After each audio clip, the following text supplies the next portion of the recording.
big welcome to Rokani Sports. To all those that have not yet subscribed, please subscribe so as we hit that 1,000 for starters. Then we go to 10,000, 20,000, and I know we'll hit those big numbers, but that all comes with you guys subscribing. Welcome to this channel once again, and today there is a game. Tomorrow there is a game whereby Manchester United is taking on Aston Villa, and the boss of Manchester United, that is none other than Ole Gunnar Solskjaer, has come out and let us know how he thinks his team, the news from his team, and how he thinks the game will go, and what he thinks about the opponents that Manchester United are yet to face tomorrow. And in his interview, the man himself, and that is Ole Gunnar Solskjaer, came out and answered questions from different journalists as they came through. So the first question went, "Morning Ole, you are fighting for top 4, Aston Villa fighting for relegation. So where do the big threats come from in this Villa side?" Ole replied, "I think they've shown since the lockdown that they can hold their own. There have been tight games, the games they've had. You can see that they have clearly worked on their shape, and their counterattacks are one of the most powerful ones in the league. They spring quickly, so you've got to be ready for that, and set plays, good deliveries, and good first contact players. And of course, there are some individual players there." So that's how Ole Gunnar Solskjaer replied to that question that was asked to you. That was the first question in the presser of today, as Ole Gunnar Solskjaer replied the questions. We went to the second question.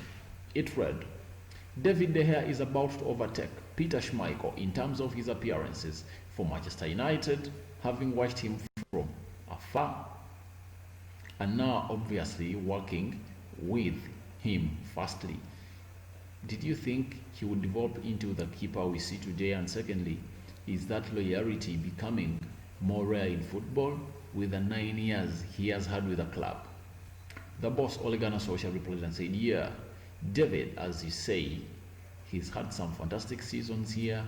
Now and next is his 10th, and I think he's proven Eric still right, that we believed in him. He had a little bit of a tough ride early on with the physicality of the ball in England, but for me, he has been the best goalkeeper in the world over the last 9 or 10 years.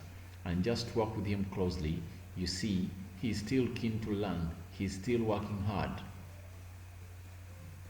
I think they've reignited a little bit of a spark, David, and he is working hard in training."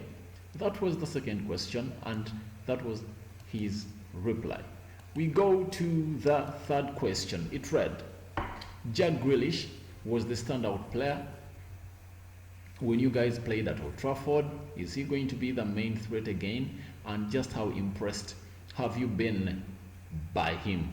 Because he seems to have really kicked on since his last spell in the Premier League."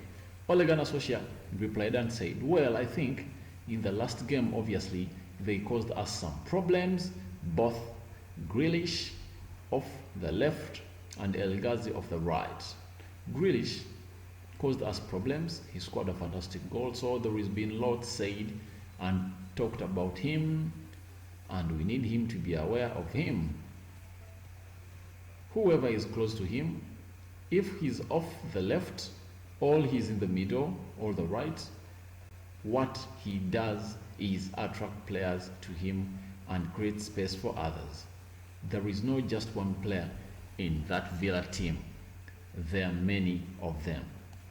That's what Ole Gunnar Solskjaer replied to the journalist that asked him about Jack Grealish, and told him Jack Grealish is not the only player in the team. There are very many players in the team that do make that gist of Aston Villa to be one of those hardest teams to come on and break. But Jack Grealish stands out. No one sides off with that, but it's a team work. As you know, football, it's a bunch of players, all 11 players that make a team, that make it a great one. And the win is not attributed to only one person, but it's attributed to many. The other question was, you gave Nemanja Matic a new contract this week. Scott McTominay was one of the standout players before lockdown. So, can he learn from Matic? I think Scott obviously is still a young boy, 7 or 8 years younger than Nemanja Matic. And Nemanja has been on record saying that he sees himself in Scott. So, the two can bounce off each other. It's never easy. I've told Nemanja before that Scott is going to play and he's alright because he rates him and vice versa. I'm sure Scotty can learn a lot from Nemanja. The way he's gone about his job in the last few seasons here has been good.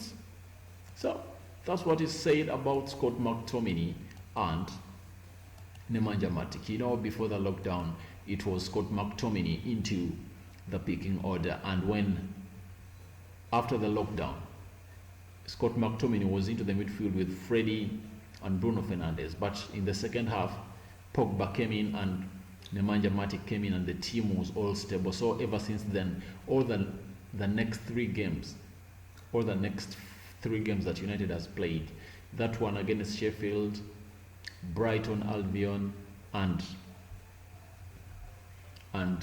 Bournemouth, Scott McTominay came off from the bench on all those games. He was not able to start. And for your own information, Scott McTominay will be on bench, according to what Solskjaer has just said in the presser. The other question was, in terms of where you are in the league, with Leicester drawing last night, now if you win all your remaining games, you will get into the top 4. Do you think you will need to win all your games? He replied, yeah, I think so. You never know what is going to happen, but I think it looks the teams around us are playing well. We just focus on this one, the next one. If we win every single game of them, we are into top 4. We cannot rely on help from anyone else. We just have to do it ourselves. That's to grow as a team and know that going in next season, we put a different challenge to other teams in front of us. That's Ole Gunnar Solskjaer. You know, he's very good. I like the way he takes on questions and he responds, because he has that smile that keeps all the journalists have that mercy for him. And he's the man that even if United is losing, he always had hope in his players. He never gave up. He smiled. Ole is, I think, the best manager United has ever had ever since Ferguson left, because the way you see he's handling his team, criticism from the players, etc., but he keeps on moving no matter what. The other question was, there was an awful lot made of your remarks to Nathan Aki after the game on Saturday. Did you really mean you wanted to left-footed? You wanted a left-footed centre-back? That's what you seem to say to him. Ole said, I have got 7 centre-backs, so I don't know where that came from. We are fine. Another question was, do you think Bruno Fernandes is making his teammates better players? If not, has he given them more confidence, especially when they've got the ball?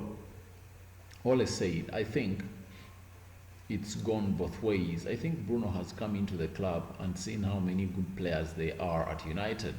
We've helped him show his attributes as well. I think it's just been a good little relationship blossoming that he can also feel that we are going to help him improve. Definitely Bruno has come in and lifted everyone else as well. And it's been a very good start so far. Indeed, Bruno Fernandes is the man that has gave United something that they never had ever since United lost players like Paul Scholes. I think he was the creative midfield that United has ever had, one of the best creator, scoring goals with those big shots into the goal. And when you look at the replacements like the one Matters of this world, they are good, but they've not brought an impact like that of Bruno Fernandes. But ever since Bruno came at Old Trafford, you see the entire team is changed. Anton Martial, you see, United had a problem that players like Anton Martial, Paul Pogba, when you look at their football intelligence, it's very high. So such players need to play with people that are very talented or people that are equally talented like them.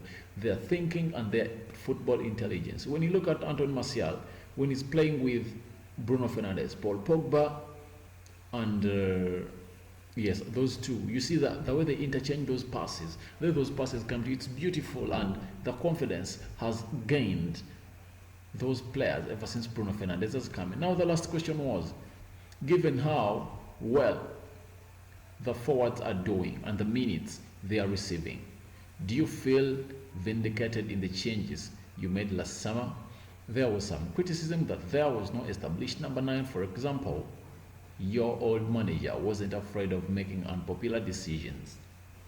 Ole Gunnar Solskjaer came on and said, this isn't a popularity contest. That's for sure. I have to make decisions that I think are for the benefit of the club.